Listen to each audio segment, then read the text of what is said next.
সুন্দরী, তোমার সাথে আমার দেখা শুধু আমার পত্নী হওয়ার জন্য। তখন দেবী গঙ্গা বলেন, শর্ত দিলেন ওনাকে যে আমি কে, কোথা থেকে এসেছি, কোন কাজ করব, কেন করছি, এই প্রশ্ন করা যাবে না। তো যেদিন আপনি এই প্রশ্ন আমাকে করবেন, সেদিন থেকেই জানবেন যে আমি সেই দিন সেই মুহূর্তেই সেখান থেকে চলে যাব। সেই কথায় রাজা এতটাই অভিভূত ছিলেন যে তার কথা তিনি রাজি হয়েছেন।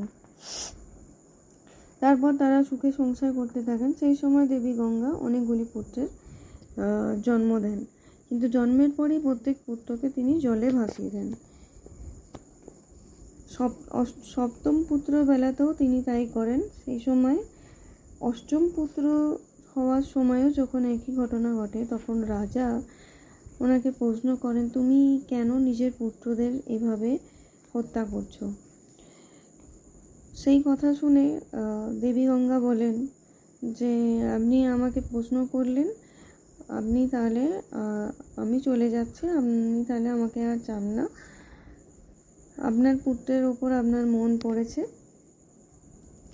তো আপনি কিছু ভাবার আগে আপনাকে বলে রাখি, আপনি একটু আপনার জেনে রাখা উচিত যে এই যে 8জন পুত্রকে আমি ভাসিয়ে দিয়েছি, এনারা মুনি বিশ্বামিত্রের অভিশাপে আপনার পুত্র হিসাবে জন্মলাভ করেছে। আর এখানে একটি গল্প হচ্ছে, কাহিনী আছে, যেটাতে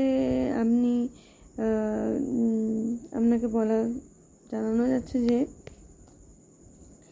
যে বাসু আর তার পত্নীরা একদিন ভ্রমণ করতে বেরিয়েছিলেন। তো সেই সময় তারা বিশ্বামিত্র মুনির আশ্রমে গিয়ে পৌঁছান। সেখানে তার গাভী নন্দিনীকে দেখে সব বাসুদের পত্নীর মধ্যে একজন বলে ওঠেন যে এই গাভীটিকে আমার চাই, কিন্তু তাতে ওরা রাজি হননি। তো তখন বাসুরা বলেন যে আমাদের এই গাভীর কি দরকার, আমরা তো এমনিই অমরত্ব লাভ করেছি। তো এটি তো এই গাভীর দুগ্ধ পালন করে মানুষরা অমরত্ব লাভ করে।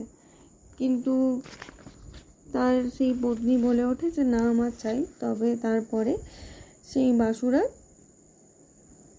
তাকে নিয়ে সেই গাভীটিকে নিয়ে চলে যায়। তো তার কিছুক্ষণ পরেই যখন বিশ্বামিত্র মুনি আশ্রমে এসে উপস্থিত হয়ে দেখেন যে তার গাভীটি আর নেই। তারপরে তিনি জপ তপ করে জানতে পারেন যে বাসুরা তার গাভীটিকে নিয়ে গেছে। তখন রাগে ক্রোধে তিনি বাসুদের অভিশাপ দেন যে তোমরা মনুষ্য হিসাবেই জন্মগ্রহণ করবেন। তো তারা ভয় পেয়ে যায়, এই কথা শুনে তাদের অনেক খারাপ লাগতে থাকে। তো তারা ঋষি মুনির কাছে ক্ষমা চান। কিছুক্ষণ রাগ পড়ার পরে তখন উনি বলেন যে আমি যখন বলেছি, অভিশাপ দিয়েছি, সেটা তো ফলবেই। তবে তোমরা মনুষ্য হিসেবে জন্মানোর পরেই যদি তোমাদেরকে কেউ ভাসিয়ে দেয়, জলে ভাসিয়ে দেয়, তাহলে তোমরা আমার এই অভিশাপ থেকে মুক্ত হবে।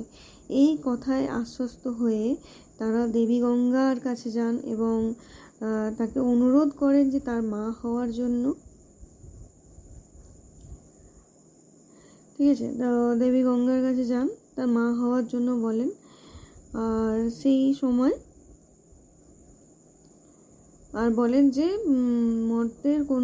পৃথিবীর মধ্যে কোনো প্রতিপত্তিশীল মানুষের তিনি পত্নী হন। এইভাবে গঙ্গার সাথে রাজা শান্তনুর বিবাহ হয়েছিল। এরপরে তখন দেবী গঙ্গা চলে যাওয়ার পরে রাজা শান্তনু যেমন একদমই আশাহত হয়ে পড়েছিলেন, তখন উনি দেবী গঙ্গা যাওয়ার আগে বলেছিলেন যে আমি যেমন এই পুত্রকে নিয়ে যাচ্ছি, কিছু সময় পরে তোমাকে ফেরত দিয়ে যাব। সেই মতো কথা শুনে কিছুদিন পরে রাজা শান্তনু দেখেন যে গঙ্গার তীরে একটি বালক, অসম্ভব সুন্দর দেখতে, একদম দেবরাজের মতো দেখতে, হ্যাঁ, দেবতাদের একদম রাজার মতো দেখতে একটি বালক সেই গঙ্গার দিয়ে যখন গঙ্গায় বান এসেছে তার যে তীর আছে সে তীর দিয়ে সে সেখানে বাঁধ তৈরি করছে। সেই সময় দেবী গঙ্গা উপস্থিত হন আর বলেন, হে রাজা, এটা আপনারই পুত্র, এর নাম হচ্ছে দেবব্রত।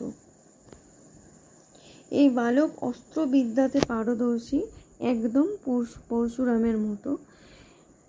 এই বালক বেদ ও বেদান্ত মুনি বশিষ্ঠর কাছে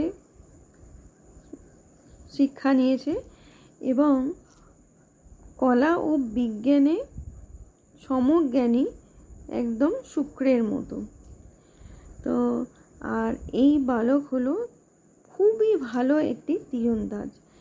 এই বলে সে রাজাকে তার অষ্টম পুত্র ফিরিয়ে দিয়ে সে চলে যায়। এখানেই শেষ হলো এই দেবব্রতর পাঠ। ধন্যবাদ।